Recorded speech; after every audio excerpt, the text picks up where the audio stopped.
speaking of documentation, what other stuff in that realm seems to be of value? Have you heard about? Have you experienced? Have you thought would be worthwhile? Things like non-disclosure agreements, things like, I mean, even if you're not like being a contract paid, or something. yeah, like a contract. What sorts of things have y'all seen in that regard? Johnny, you got anything on that one? I've I'm never really had to, curious. yeah, I've actually never had to sign one for any of the events that I've done. They're not quite big enough, I think, for that. Okay. I know some of the maybe like Games Done Quick where there's, hundreds Like of thousands really of huge viewers. ones. That would be Yeah. probably one where that would happen. Yeah, for me, I've never had one. I think as you get more and more viewers, and especially as you do bigger and bigger giveaways and things like that, it's probably more important than maybe some of the smaller ones where they're not quite doing, hundreds of thousands of dollars in giveaways and charity.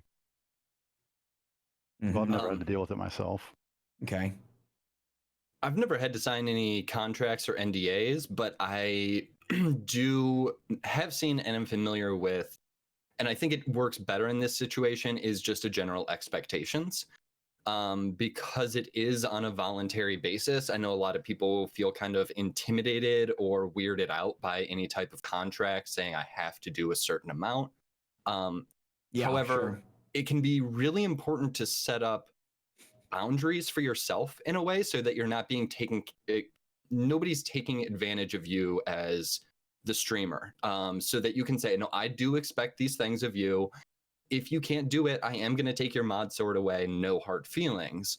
And that's important because a lot of people tend to like hanging on to their mod swords. Like, I've got so many mod swords in channels that I rarely go to, but I like having them. And I'm not like, I wouldn't have any problem if the streamers took them away, but there is a certain level of vanity to having a sword in chat where if people can get by doing less than they need to, they will. And not saying that like it's all voluntary, it's all I'm helping you, so it's not like there can be certain expectations, like, but it's a good idea to put in place at least a general idea of, at this point you might not be a good fit for me anymore if you can't do these things. And it might just be like 2 streams a week, make it to the mod meetings once a month, it might be real light, or it might be a lot higher. And as the streamer, it's kind of your choice to choose how you enforce that. But having it there is like you did see the expectations is kind of a good cover your ass kind of thing. Right. Yeah. And it's not necessarily like a contract that you need, but yeah, maybe like having expectations is beneficial for both parties. Like expectations and boundaries. Right. Both. Like you want the incoming mods to know what they're getting themselves into. Like that's why whenever I talk to someone about becoming a mod, I'm like, just so you know, it's a lot of work. Okay. I'm just going to let you know it's a lot more than it seems. I try to give fair warning because it can be overwhelming. And I want to make sure that people realize, yes, it's volunteer. I wish I could afford to pay my mods to, do this as a job, but at the end of the day, it is volunteer.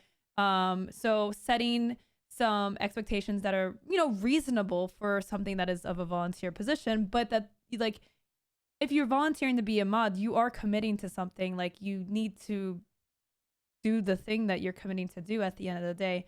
So having that communication sorted between the mods and the streamers and having it worked out where it's, fair and you're not like demanding your mods to slave away for you is important. Well, and that's true in terms of like so just staying on topic with that documentation idea, or going back to it, I guess. If everybody is on the exact same page when that relationship is initiated, I think that's, no matter where you set the standards, that's necessary. You can have ridiculously exorbitant, huge, crazy expectations for mods.